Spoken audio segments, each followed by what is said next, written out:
Guys, it is another day and it is story time with the villagers. Oh yes. And today I'm going to talk about someone who was considered to be one of the most complicated, unpredictable, hard to get person in the world. No matter how much he was into an open crime. Who could that be? Joaquim Archibaldo Guzman Loera, commonly known as Elchapo Guzman, Mexican former drug lord and former leader within the Sinaloa cartel, an international crime syndicate. He is considered to have been one of the most powerful drug traffickers in the world. You getting me? Yeah. He eluded arrests numerous times. He was also imprisoned a number of times, but also escaped prison a number of times, becoming the world's greatest prison escapee. Tell us something about how he started. Joaquim Archibaldo Guzman Loera, commonly known as Elchapo Guzman, was born in Sinaloa, Mexico and raised in a poor farming family. He endured much physical abuse at the hands of his father, through whom he also entered the drug trade, because he was helping him grow marijuana for local dealers during his early adulthood. It is in this process of him having experience in drug dealing that he eventually started his own cartel in 1988. Therefore, it was during this time that Guzman oversaw operations whereby mass cocaine, methamphetamine, marijuana and heroin were produced, smuggled into and distributed throughout the United States and Europe, who were world's largest consumers across the world. How exactly did he manage to do this trade? He achieved this by pioneering the use of distribution cells and long-range underground tunnels near borders, which enabled him to export more drugs to the United States than any other trafficker in history. Guzman's leadership of the cartel also brought immense wealth and power. Even Forbes once ranked him as one of the most powerful people in the world between 2009 and 2013. Wasn't Guzman captured at any one time? Guzman was first captured in 1993 in Guatemala after a heavy chase by Mexican authorities. And then he was extradited and sentenced to 20 years in prison in Mexico for murder and drug trafficking. He was then sent to a place called La Palma or Altiplano maximum security prison in a place called Almoloya de Juarez, state of Mexico. Then later, El Chapo was transferred to Puente Grande prison in November 1995. Remember, Puente Grande prison, where Guzman El Chapo was transferred, was the most fortified prison in Mexico, with a large number of guards, 2 guards per each inmate, because the prison was made of the most dangerous criminals in Mexico, in which, on top of them, were drug gang leaders. Puente Grande prison was not having just ordinary criminals. It was having leaders of tens of thousands of armies and followers, heavily armed with all imaginable weapons. So in that place, attacking the prison at any time was always expected. And therefore, the prison walls were doubly fortified with heavy concrete, reinforced with the strongest type of steel, watchtowers, heavily armed guards, and checkpoints along the road to prison. Just know that the prison was like a military base. So this was the very place where Guzman El Chapo was imprisoned, the most famous and dangerous drug lord in Mexican history and the world. Remember, the Sinaloa cartel, the most dangerous gang in the world, was started from a place called Sinaloa, Mexico. And that is the place where Guzman El Chapo came from. Does this mean that that was the end of his trade? Not really. Though Guzman was now in prison, this did not stop him from running his empire from inside the prison.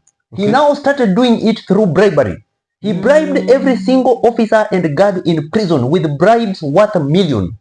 And this earned him comfort. And because of this, he lived like a king in prison. Money. Because they got him alcohol, women, and all kind of foods that he wanted.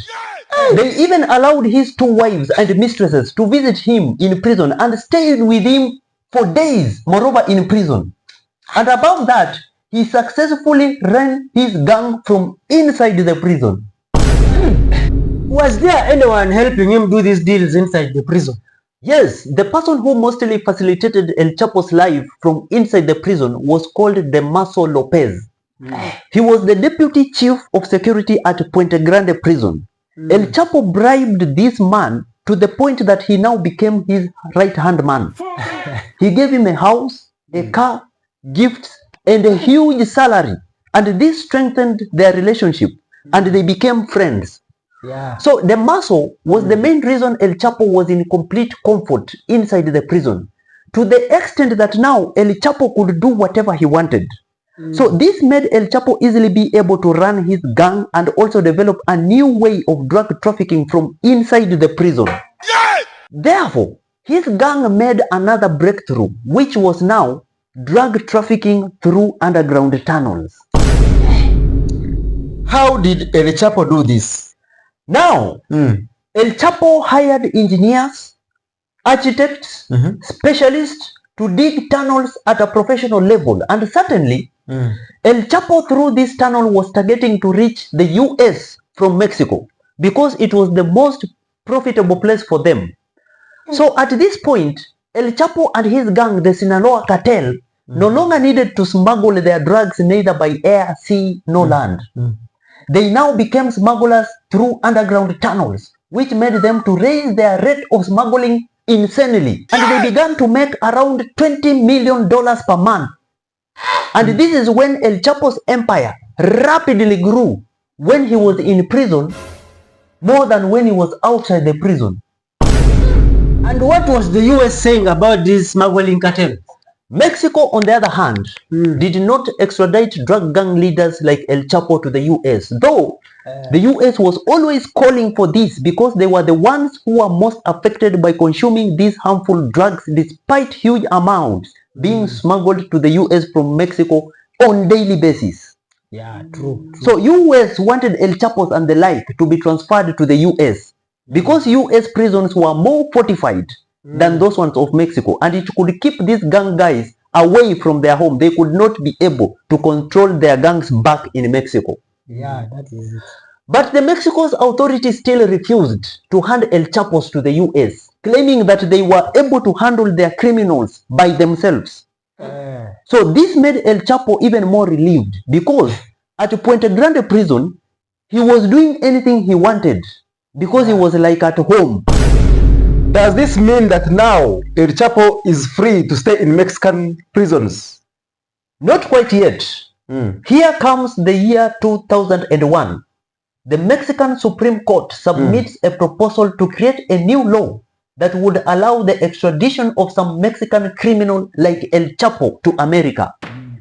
And when El Chapo first heard about this, he felt endangered.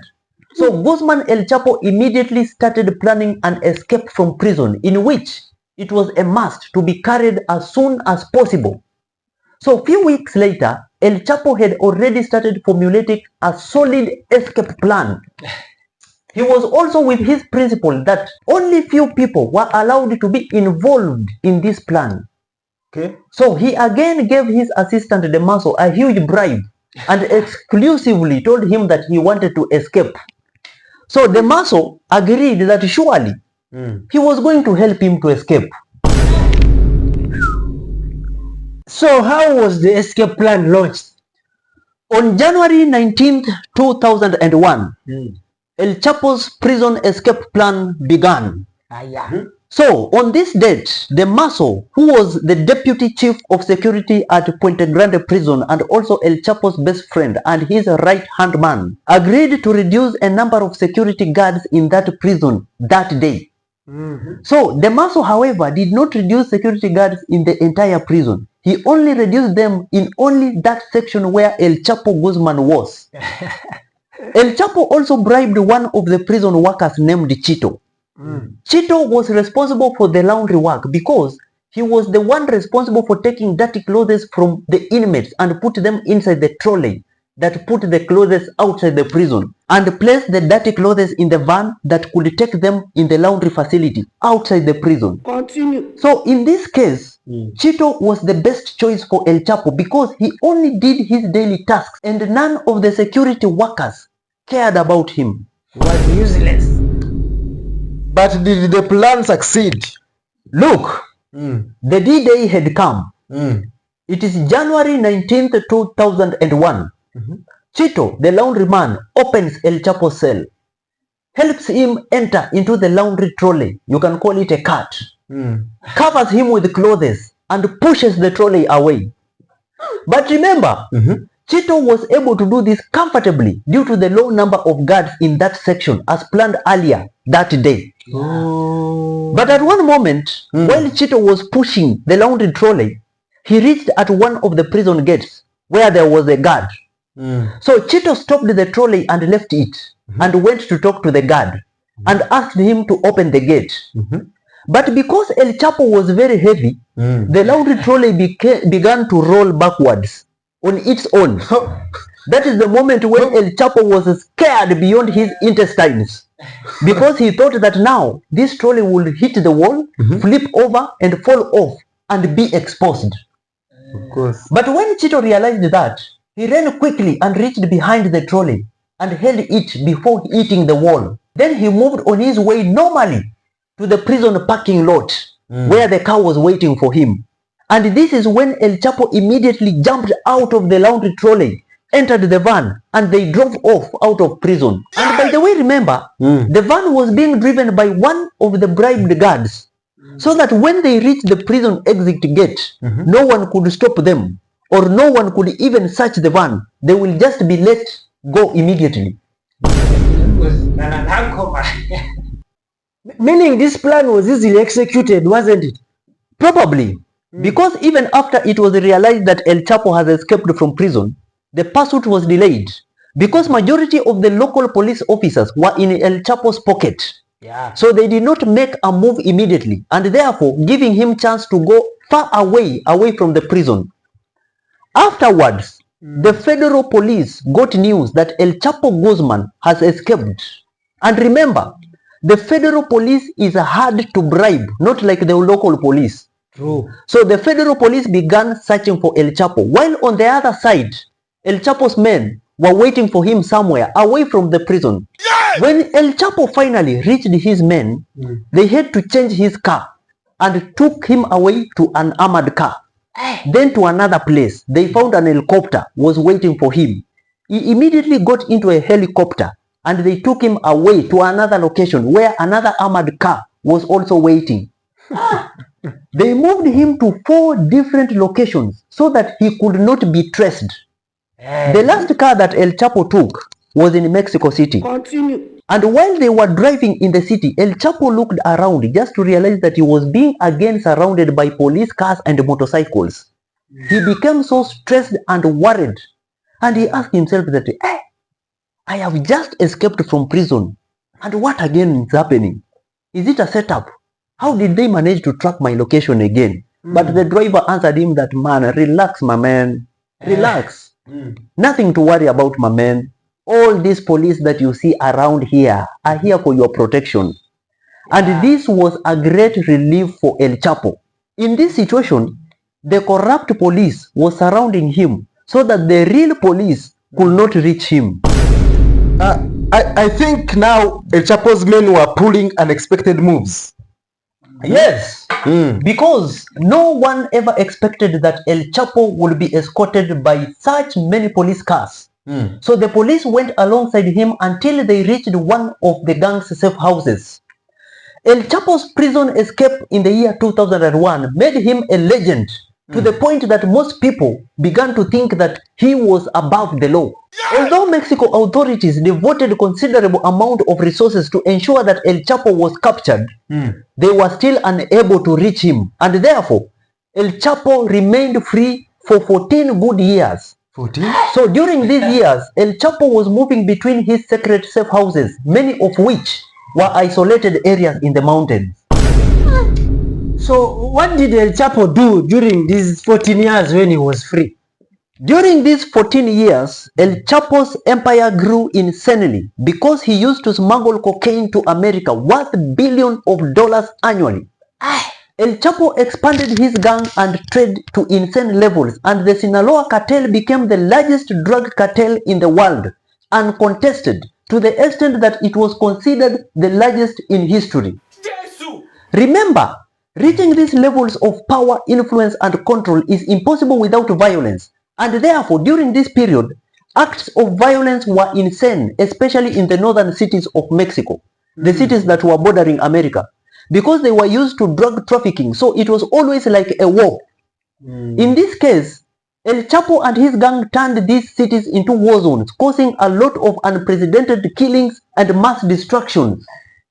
As a result, El Chapo managed to destroy all other gangs, one after the other, taking over the northern areas.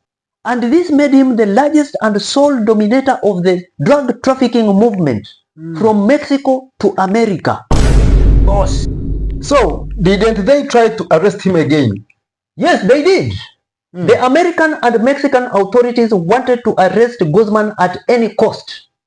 So, the year is 2014, 14 years after El Chapo's escape from prison. Mexico's intelligence with its American counterpart sat down and said that, look, let us now use new strategy. Why don't we track people who surround El Chapo, his sons, wives, and close associates, because they were the ones who knew El Chapo the most. Thanks to this new strategy. So good enough, they managed to reach El Chapo's technical assistant. This was a young Colombian man in his 20s. And the intelligence managed to convince him to work and he will benefit more than what El Chapo offered. So, with his assistance, they were able to hack an encrypted communication network with his gang. And by doing this, they managed to identify his location because they now knew that at that very time, he was in a safe house in Sinaloa, the gang's headquarters, one of the safe houses which was being owned by Guzman himself. Okay. So what happened next? It is on February 17th, 2014, the Mexican Special Forces, along with the DA agents, rounded up the house and stormed in it. Mind you, the house was not just an ordinary house, because behind that house main door was another steel and bulletproof door, and it took the Special Forces a very long time beating the door so that they can break in it. At the same time, El Chapo was inside that very house sleeping. All of a sudden, his assistant woke him up and informed him that, hey man, the army is out at the door. So he jumped out of the bed amidst heavy bangs at the door. That's when he realized that now it is time to move. But remember, the army was able to see the movements inside the house, and so they intensified the beating. But also remember, the whole house was armored, even the windows were fortified, and it was very difficult to enter through them in any way. Did they manage to enter the house? They kept beating the door until it was broken. Then the Special Forces entered the house while their weapons were raised, ordering everyone who was in the house in Spanish that calcuera acurridente ahora recibila una bala. Meaning? That anyone who is inside here surrender now or you will receive a bullet. So they ordered anyone who was inside to lie down on the ground. However, the Special Forces suddenly were surprised when they found that there was no one in that house. They searched every single room and every corner of the house, but no one was there, although they had earlier seen shadows of people movement in that house. So this again became a big puzzle, asking themselves that where did El Chapo go? So where exactly did El Chapo go? This is what happened.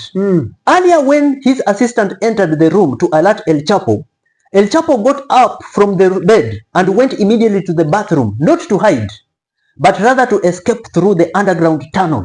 You should know that El Chapo's gang had become so professional and they had expertise in digging tunnel not only for drug smuggling, but also for escaping.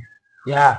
All the safe houses owned by El Chapo had underground tunnels so that in case the house was surrounded by police, El Chapo would immediately run out of the house easily. So in this case, El Chapo managed to escape through a tunnel dug under the bathtub. The entrance of the tunnel was smartly designed that no one would find out unless you knew about it. So when El Chapo escaped, he pulled up the bathtub through a help of hydraulic machines and closed it behind him. And that is why it took the special forces too long to discover where El Chapo had suddenly vanished from. And therefore, El Chapo managed to escape with his wife, assistant, and his chef through the tunnel. And by the time the special forces discovered about the tunnel entrance, El Chapo and his crew had already vanished. And where did El Chapo and the crew go after vanishing? Now, El Chapo decides to go to a place where nobody would think that he can be there. Instead of going to one of his isolated safe houses, he went to a coastal city named Mazatlan. It was a tourist city and no one expected that he would be there. But what El Chapo did not know was that his communication network was hacked, and he thought that the Mexican authorities found him in the previous safe house by coincidence. He also did not know that they would find him wherever he went. So, exactly on February 22nd, 2014, 5 days after he escaped from the safe house, the Mexican authorities, alongside the American agents, tracked El Chapo to one of the city hotels named Miramar, where they managed to surround him and arrest him easily in his room. At that time, he had no protection and he didn't expect that they would easily identify his location, because he basically didn't know how they were tracking him. So at this time, El Chapo was under arrest for the second time. So he was taken to Altiplano prison, a maximum security prison and the most fortified in Mexico. Remember, in 1993, he was first taken to this very prison before he was transferred to Puente Grande at that time. Because by that time, Altiplano prison was not established as it was by 2014. Okay. So Altiplano prison by this time that El Chapo was arrested for the second time was like a military base due to abundance of guards, weapons and equipment in it.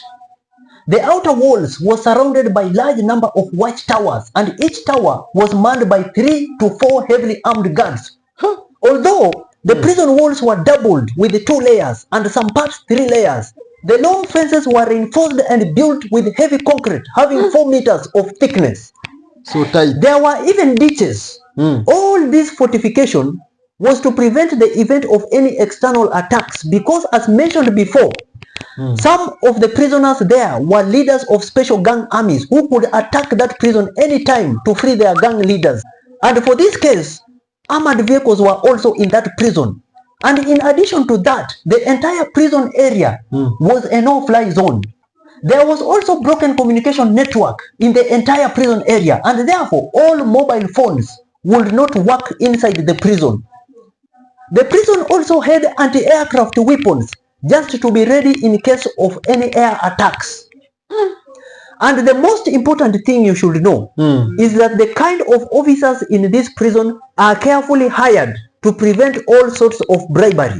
Although this prison had the biggest criminals and gang leaders in Mexico, none of them managed to escape until the arrival of El Chapo, the world's greatest escapee. So El Chapo is in prison for the second time. Yeah, as soon as El Chapo entered Al Platino prison, he immediately again began to think about an escape plan, because he was afraid of being extradited to US at any time. So since the mobile phones were not working in that prison, the only way he had to communicate with his outside world was through the people that were allowed to visit him, which were 2 people. The first was his lawyer, Scar Lopez, and the second was his third wife, Emma Coronel Aispuro, whom El Chapo married in 2007, and she was 32 years younger than him. So El Chapo began coordinating with his wife so that he could convey his message to his 4 children and followers. But remember, his 4 children, 3 sons and 1 daughter, were all leaders in this drug cartel. But after El Chapo's imprisonment, none of them took up the leadership of the gang. In this case, El Chapo had another man who was not even a member of the family, and he considered him to be his right-hand man. And guess what? This man was none other than Damaso Lopez, the deputy chief of security in Puente Grande prison, a corrupt official who allowed El Chapo to do what he wanted in that prison after being bribed. How did Damaso become the right-hand man of El Chapo, and yet he was a government official? This is how it happened. After El Chapo's escape in 2001, Damaso was blamed and considered as an accomplice, so he was fired and couldn't find a job again.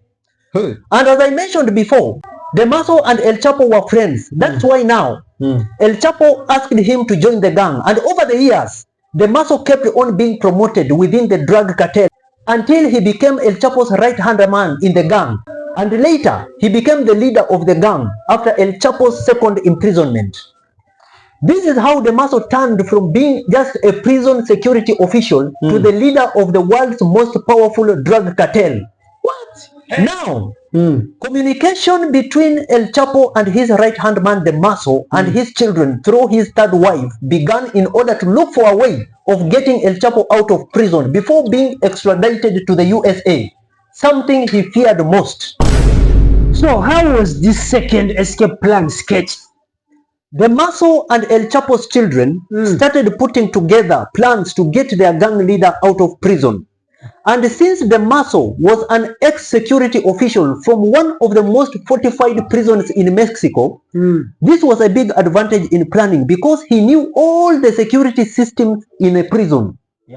On the other side, El Chapo is inside the prison spending most of his time in the cell, only allowed out of the cell only 1 hour a day. There was also a GPS tracker attached on his ankle or leg.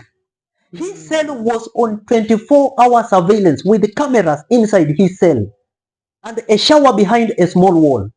But the shower place was the only part a camera could not view, just to give him some sense of privacy. So at this point, El Chapo knew that it was almost impossible to escape from that prison.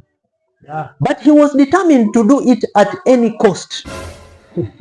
One of the most obvious things was that the tunnel was going to be a must in the escape plan. So the matter was, how will they do it, and from where will it be done? And what steps did they do to make the plan successful? Now, the plan's first step is to buy a piece of land or property close enough to the prison so that they could dig a tunnel that leads to the prison. But at the same time, it shouldn't be so close in a way that it can attract attention. The problem here was that the prison was located in a mostly isolated area and surrounded by large agricultural areas. So, the prison was a huge facility in the middle of a vast agricultural area with no buildings around it. And so, after a tiring search, El Chapo's men managed to get an empty construction site about 1.5 kilometers from the prison. This structure that they found was most likely used by farmers, though it was an uncompleted building. This is the land which they bought, El Chapo's gang bought, and registered it in the name of a person who was not suspicious. After buying the land and structure, what followed? The work of digging the tunnel began, though it was not an easy ordeal, because they couldn't figure out how they could exactly know where El Chapo's cell was located. Besides, the cell is under heavy surveillance, and even if they manage to dig the tunnel and reach his cell, how will they get him out without being exposed? You get? But remember, the only blind spot in El Chapo's cell was that small shower behind a small wall. Therefore, the only place where the exit tunnel was to be was exactly at that little shower place. Another challenge came out on how to get the accurate position where El Chapo was, because remember, those who were digging the tunnel were 1.5 kilometers away. So the plan seemed to be impossible, because reaching the cell itself was a great achievement. Yeah. Yes. But before they knew it, El Chapo came up with a brilliant idea. Since he was inspired by a GPS tracking system that was tied around his leg, he also believed that if a GPS was to be smuggled to him inside the prison cell where he was, it could solve the whole equation of how to locate him, because he could place the device in that shower place so that the men digging the tunnel could easily identify the exact location where he was. So the idea was perfect, but the problem was how to smuggle the GPS device inside the prison. But I think this was part of his game. So how could he fail to smuggle just the GPS tracker? You should bear in mind that Altiplano prison was the most fortified prison in Mexico, and therefore smuggling anything inside that prison was almost impossible. There were many checkpoints inside and outside the prison, so it was extremely difficult to cross from one point to the other without being exposed. So any tool or weapon that may be used to escape was difficult to pass undetected. Therefore, El Chapo came up with another brilliant idea. He told his wife to tell his men to place a small GPS device in a watch, and this way it could cross all checkpoints normally. And as a result, his wife managed to smuggle the watch inside the prison easily without being suspected. Women. So through that watch and GPS device, El Chapo's men managed to identify the exact location where El Chapo was. So the digging process by El Chapo's men towards the prison already started. And with this GPS at El Chapo's side, they knew how to point the digging on 100% right direction. So since they were a professional tunnel digging team, they did an astonishingly high level of engineering work, because the tunnel wasn't just an ordinary tunnel. It was meticulously built and undoubtedly the best escape tunnel ever built in prison break history. Okay. So how many people were approximately working in that tunnel? Such tunnel required many workers, because 10 to 12 people worked non-stop day and night in that tunnel. The tunnel had ventilation pipes with the air pumping machines at the entrance of the tunnel, with thousands of bulb lights inside the tunnel to provide light, with electricity generator also placed at the entrance of the tunnel. The generator was hidden and it was made to look like a cement grilling table machine. Everything hidden. Nothing was exposed or visible from outside the building that they were in. They hid everything to avoid suspicion that could result into a search, since they were somewhere near the prison. You get? Yeah. The scale of this operation was insane. Tons of sand was extracted from underground and it was poured outside in a manner that no one noticed.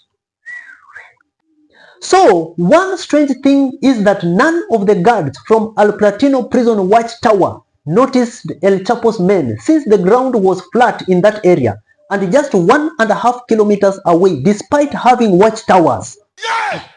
This proves that El Chapo's gang meticulously planned very well for this operation and they had taken all necessary precautions.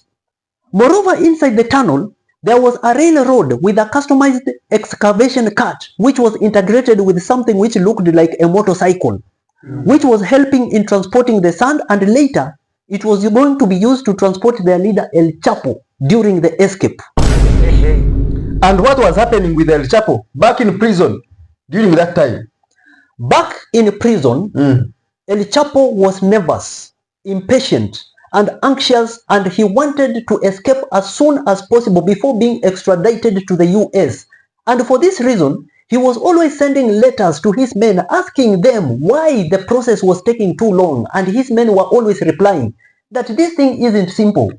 It required planning and effort, and they should be meticulous and careful and accurate in whatever they were doing.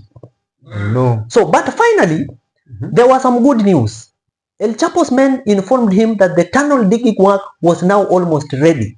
So El Chapo chose 4th July 2015 as the day of his escape. Ask me why that date. Why that date? This is because he simply wanted to insult America. Because look, July 4th is the national day in America every year. It is the anniversary of their Independence Day. Okay. It was a big day for the Americans, and by doing this act of escape, he intended to send an insulting message to them by telling them that he managed to escape on that day of their joy. So El Chapo had a huge hatred for America, although all his money again he got from the same America. He knew how badly America wanted him, and he knew that American authorities was always asking Mexican authorities for his extradition. So did El Chapo finally manage to escape? Unfortunately, El Chapo did not manage to escape on 4th July 2015 because the tunnel still needed some work. So the operation was postponed to a week later, and finally, the big day had come. Ask me which day. Which day is that? On July 11th, 2015, El Chapo had spent 16 months in Altiplano prison. So that night, El Chapo is in his prison cell watching a comedy series on his tablet. So he had to watch it in high volume, attempting to conceal the sound that his men were making while opening an escape hole under the tunnel under the shower room.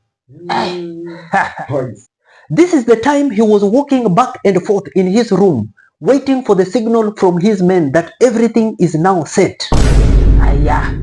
So at 8:10 p.m., El Chapo sat at the edge of the bed, put his shoes on, and went to the shower space, which was the only hidden place from the surveillance camera in the whole cell. And without wasting any time, El Chapo had vanished. So El Chapo opened the opening under the shower space, went down through the ladder to the underground tunnel, and that is where he met his brother, who pointed at him to jump on the motorcycle type of a cart and asked him to get on it. So El Chapo got on a cart, drove it as fast as he could along the tunnel, and when he reached on the other side of the tunnel, he went up to the brick building where the quiet bike was waiting for him. He rode it with one of his men, and off he went. Were there any discoveries back in the prison? It took the whole 40 minutes for the guards in prison to discover that El Chapo has escaped. Because they noticed on the surveillance cameras that El Chapo wasn't actually in the cell. So they immediately went to the cell to check on him. So at first, the guards thought that he might be hiding behind the shower room. But they were shocked when they found the big opening of the tunnel. The siren immediately blared, declaring the state of alert. But it was too late at that time. Because by that time, El Chapo had already traveled a long distance. He even reached a place where the big truck was waiting for him, and El Chapo's men put him inside the truck under tight security. This was to make him unnoticed. So after that, the truck drove off for approximately 2 hours until they arrived at a town near a place called Queterero, where El Chapo boarded a private jet, whose pilot was one of the most trusted pilots by the whole El Chapo's gang. This time, El Chapo took all necessary precautions, not leaving anything to chance. So at this point, there were 2 jets. The first jet was to take El Chapo to his destination, and the second one was to fly to mislead anyone that was trying to pursue El Chapo. So where did El Chapo go? El Chapo decided to go and hide in one of his safe houses. It was like a castle located in a mountainous area place called Sinaloa. It was one of the most fortified and safest place for El Chapo, which they used to call the sky. El Chapo caused a great embarrassment to the Mexican authorities because just a year ago, they boasted in front of the world of having arrested him, considering it a great achievement in war against drugs and crime. So the Mexican authorities had used a large amount of resources to hunt down El Chapo with no success. But if El Chapo had decided to remain in his safe houses in the mountainous areas, it would again be very difficult to track him down. Yeah. But now, El Chapo kept on moving from one city to another, visiting his gang headquarters, meet his followers, and giving them orders. Continue. This was very important to keep him in control and to maintain his leadership over the gang. Yeah. But remember, this kept putting him in danger since the Mexican authorities were being supported by Americans. Yeah. And what next for El Chapo? The Mexican authorities decided to fully cooperate with America in El Chapo's case. So, the American authorities provided the Mexican authorities with all sorts of newly developed technological tracking monitoring equipment. So, the Mexican intelligence, with the help of Americans, managed to locate a house in a place called Los Moches, which is the city in the north of Sinaloa state. In this house, the intelligence team noticed that there was a movement by El Chapo's gang. So they realized that this gang was again using some kind of name called Grandma to refer to something or specific person. For example, at one point they heard them saying that Grandma is coming, prepare yourself for Grandma. And it was clear that they meant a particular person by his nickname. So the intelligence team suspected that this might be El Chapo himself. So meaning that investigation had started again. Yes, indeed. The next day, still monitoring that house, a convoy of 3 cars arrived, and it was clear that it was kinda escorting an important person. The first time the cars arrived, they entered into a garage directly, and the agents who were monitoring the place could not identify the person who was being escorted in that car. So the Mexican intelligence still kept tracking the gang's calls and monitoring the house for a period, to the extent that they became almost sure that now El Chapo was inside that house. This was confirmed later after hearing his voice during a process of tracking the gang's calls. Now, on the morning of January 8, 2016, 6 months after the escape of El Chapo, the Mexican forces decided to storm that house. A group of special forces surrounded the place backed by the DA agents. Then, a bloody armed conflict occurred between them and El Chapo's followers. It was so violent and its victims were among the gang. But for the special forces, some of them were injured, but nobody died because of their meticulous and well-prepared attack. After the fight had ended, they didn't find El Chapo, unfortunately. He again escaped for the second time through an underground tunnel, through a secret mirror that was behind the wall. This guy. While his followers, imagine, were fighting with the special forces in the house. He escaped with one of his closest assistants. And when he came out of the tunnel, they stole a car that was passing on the street. So the security forces were still back there surrounding the house and fighting the gang.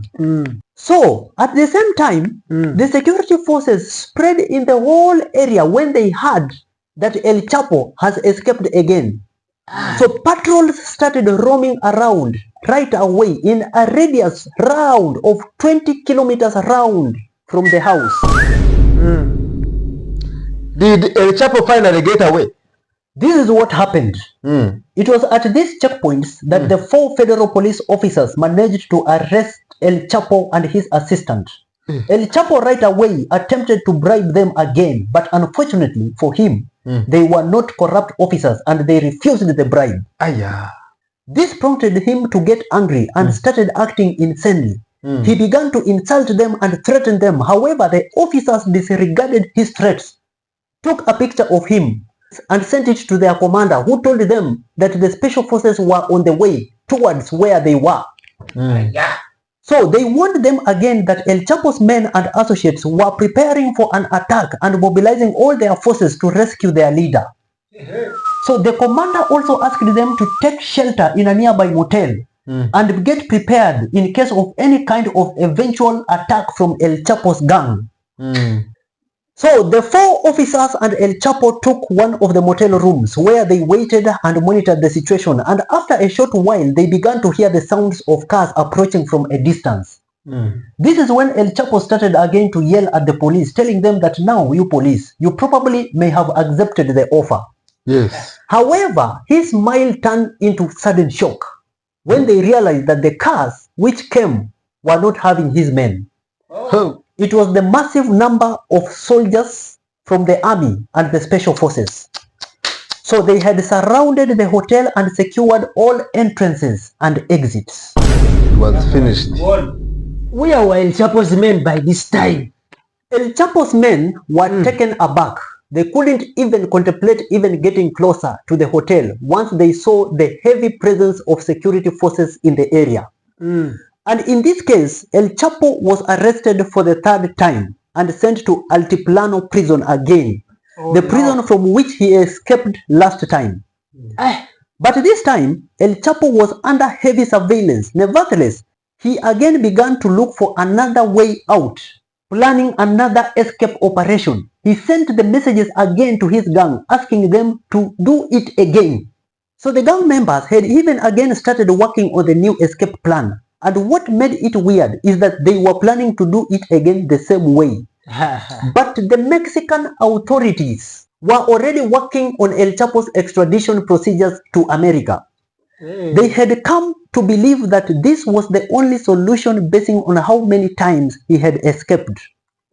So the Mexican authorities was already tired with one question, that how long will they keep chasing El Chapo? Because if he stays in Mexico, he will surely find a way to escape because all his men and followers were around him. But if extradited to the US, he will no longer be able to do anything. Was he then extradited to the USA?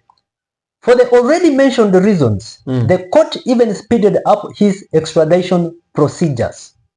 Imagine, even the judge who was working on his extradition procedure was assassinated by October 2016, which made his extradition to the USA postponed to a year later. But eventually, one day, it is in January 2017, El Chapo was surprised when the guards and soldiers entered his cell, tied him up and took him to a helicopter that was in the prison yard, right? So he was then taken to a special plane, and by then he hadn't realized what was exactly going on. So the plane landed in New York and El Chapo got off the plane, trying to comprehend what was taking place. He was confused, looking left and right. That is when El Chapo decided to ask one of the DA agents that, where am I? The agent replied that you are in New York. Tears rolled down his eyes. So what's up for El Chapo in the US? El Chapo was tried in the US. The trial lasted for a long period of time because of the many details that the case was possessing and much testimonies. Eventually, in 2019, El Chapo was sentenced to life imprisonment plus 30 years, and currently, El Chapo is in the prison named ADX or Supermax. It is a prison located in Colorado, USA. This prison is considered the most powerful and secure prison in America, and its inmates are deemed extremely dangerous even among the fellow prisoners. Which means that all the times inmates are kept in solitary confinement and even their interaction with guards are limited. El Chapo spends 23 hours a day in his cell and he is only allowed to go out 1 hour to indoor places in prison under strict and heavy surveillance. El Chapo, however, still considered escaping many times, but where he is far away from power, money, and influence. And as I take my sip, all I can ask you is to subscribe to our YouTube channel for more stories like these. Thank you for subscribing and see you next time. This man! Oh my God!